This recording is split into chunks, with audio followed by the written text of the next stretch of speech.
अभी खर्चा आया वो दे, जो मेडिसिन में खर्चा आया वो होटल दें, उसकी भरपाई करें। और इसके उपरांत जो हमें नोटिस भेजा गया है, सबसे बड़ी बात है कि नोटिस भेजने के बाद उन 10 लड़कों की अगर सैलरी दी गई है तो होटल ने ये साबित कर दिया कि होटल की अपनी गलती थी। अगर अपनी गलती है तो किस आधार पे आपने नोटिस भेजा है?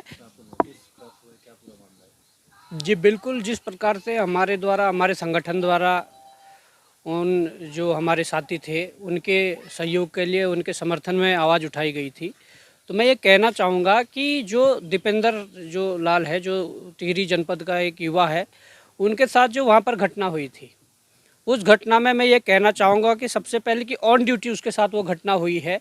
और उसके बाद ऑन ड्यूटी घटना होने के बाद जब उसे हॉस्पिटलाइज करा गया, तो हॉस्पिटलाइज करने के बाद होटल मैनेजमेंट या होटल के मालिक द्वारा बिल्कुल सुध नहीं ली गई, जो कि एक बड़ी लापरवाही है। और उसका जो हाथ है इतने बुरी तरह से वो डैमेज हो चुका कि 90% अब हाथ वो काम का नहीं है और 90% दिव्यांग हो चुका है। तो मैं ये कहना चाहता हूँ कि इतनी लापरवाही अगर होटल के द्वारा, होटल के मालिक के द्वारा बरती गई तो ये बड़ा दुर्भाग्य है। इसलिए हमने उनके समर्थन में, उनके न्याय के लिए उस पर मांग उठाई थी कि इनका जो है कंपनसेशन उन्हें देना चाहिए। और उसके अलावा जो 11 लड़के और थे, उन लड़कों की वहाँ पर जो सैलरी नहीं दी गई थी उस पर भी हमने आवाज़ उठाई थी। तो ये आवाज़ उठाने के बाद वहाँ पर 10 लड़कों की सैलरी अभी तक दी जा चुकी है और एक लड़का अभी भी सैलरी जिसकी नहीं मिली है। और उसके बाद दीपेंद्र लाल जो है, उनका जो कंपनसेशन बनता है वो दें, जो उनका ट्रीटमेंट में अभी खर्चा आया वो दें, जो मेडिसिन में खर्चा आया वो होटल दें, उसकी भरपाई करें।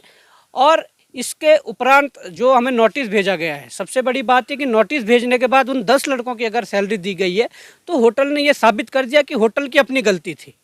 अगर अपनी गलती है तो किस आधार पे आपने नोटिस भेजा है? तो ये एक बड़ा प्रश्न है। और मैं ये कहना चाहूँगा कि 10 लड़कों की सैलरी देने के बाद अब उस 11वें लड़के की भी सैलरी दें। और वो जब लेबर कोर्ट में मामला चल रहा था, वो लोग भोपाल जैसी जगह पर जॉब कर रहे थे, वहाँ से यहाँ तारीखों में वो आ रहे थे, उनका जो खर्च हुआ है उस खर्चे को भी होटल दे। और उसके बाद दीपेंद्र लाल को पूरा जो कंपनसेशन है उनको वो दे, और मेडिसिन और इलाज का जो खर्चा आया है वो दे।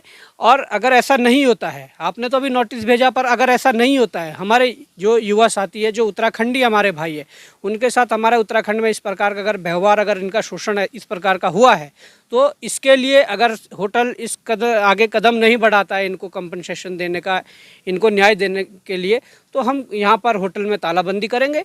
और पूरी तरह से मैं ये कहना चाहता हूँ कि होटल के मालिक को अभी भी समझ जाना चाहिए, वो दिन ना देखना पड़े कि जब तालाबंदी हो या होटल बंद करना पड़े, ऐसी स्थिति ना आए। इससे पहले ही इस मामले को निपटा दिया जाए और उन्हें न्याय दिया जाए।